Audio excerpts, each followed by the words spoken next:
Hoy vamos a meternos de lleno en uno de los temas más complicados de la terapia intensiva, la peritonitis terciaria. Es una de esas condiciones que, la verdad, nos pone a prueba a todos. A pesar de todo lo que avanzamos, la mortalidad sigue por las nubes. Así que vamos a desmenuzar qué es y cómo la enfrentamos. Bueno, arranquemos con un caso que seguro nos suena a todos. Tenemos un paciente en la UCI, lo operaron por una peritonitis secundaria, ¿verdad? La cirugía, en teoría, salió perfecta. El foco infeccioso está controlado, pero el paciente no mejora. Sigue con fiebre, los laboratorios no repuntan. ¿Qué está pasando acá? Esa es la pregunta clave que nos abre la puerta a la peritonitis terciaria. Y acá es donde se pone difícil la cosa, porque el gran desafío es saber si estamos viendo una peritonitis secundaria que nomás se complicó o si el cuadro ya evolucionó a algo totalmente distinto. Ojo, no es que la infección sigue igual, es que se transformó en otra cosa. Para entenderlo bien, repasemos rápido lo básico. La peritonitis secundaria es la que vemos todos los días, ¿no? Se perfora algo en el intestino, hay una isquemia, una fuga en una sutura y la infección se sale al peritoneo. O sea, un problema agudo con una causa anatómica que podemos señalar con el dedo. Ahora, ¿qué es la peritonitis terciaria? La definición de consenso nos dice que es esa inflamación que sigue ahí, o que vuelve, 48 horas después de que pensábamos que ya habíamos arreglado todo. Y acá hay dos frases que son cruciales.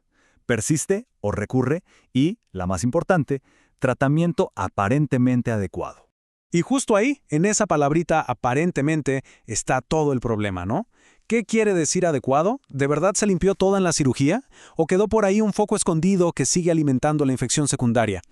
Esa es la zona gris que nos complica tanto el diagnóstico. Entonces, volvamos a nuestro paciente en la cama de la UCI.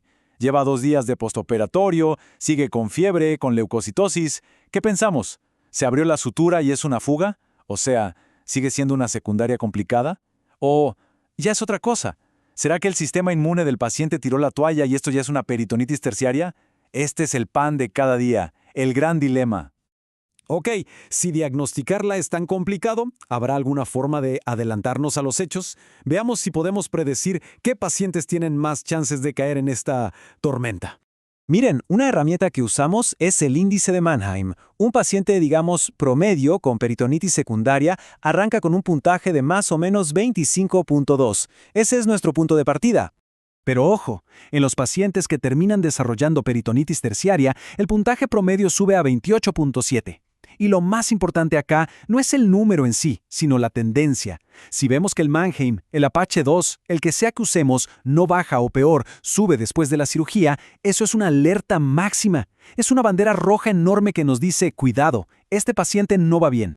Muy bien, ahora vamos a meternos un poco más a fondo en la biología del asunto, porque la peritonitis terciaria no es simplemente una infección rebelde. No, es un estado completamente diferente. Es un cambio de juego a nivel inmune y a nivel de los microbios. Piénsenlo así.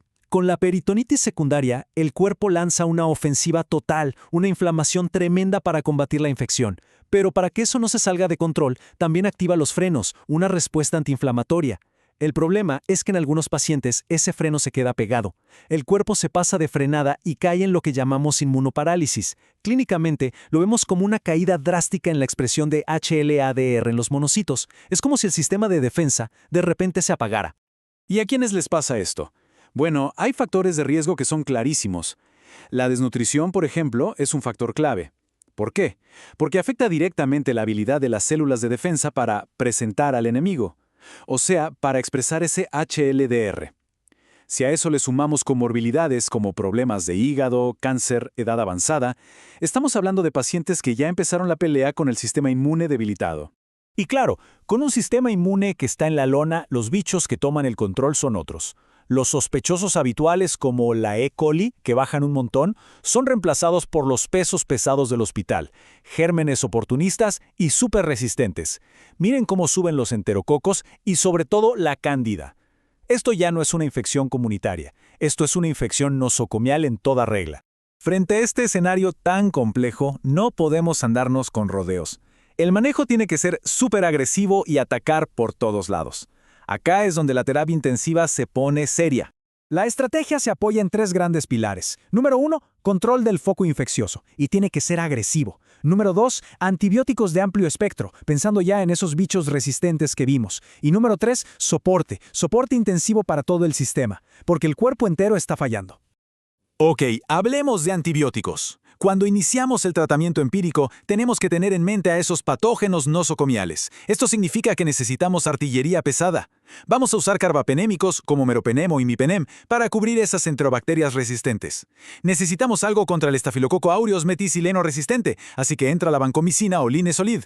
Y algo que no se nos puede pasar, hay que cubrir hongos. El riesgo de cándida es altísimo, así que de entrada hay que considerar un antifúngico, generalmente una equinoquindina.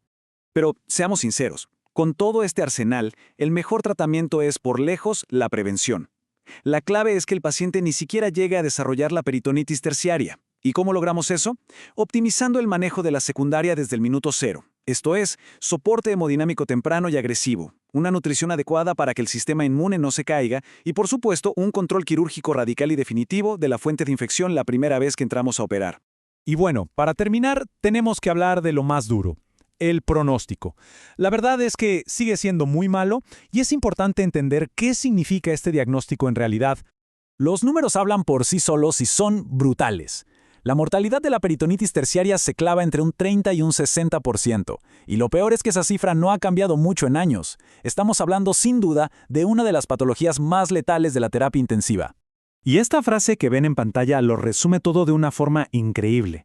Dice que los pacientes mueren más con peritonitis terciaria que de peritonitis terciaria. ¿Qué significa esto? Que muchas veces no es la infección en sí la que los mata. La peritonitis terciaria es, más bien, la última pieza que cae, la manifestación final de un fallo multiorgánico del que el paciente ya no puede salir. Así que nos queda esta pregunta en el aire. Una pregunta que nos hacemos todos los días al lado de la cama del paciente. Cuando tratamos una peritonitis terciaria, ¿realmente estamos combatiendo una infección que podemos curar? ¿O simplemente estamos siendo testigos del marcador de un proceso que ya no tiene vuelta atrás? La respuesta probablemente está en un punto medio. Y encontrarla es, sin duda, uno de los mayores desafíos que tenemos en la medicina crítica hoy en día.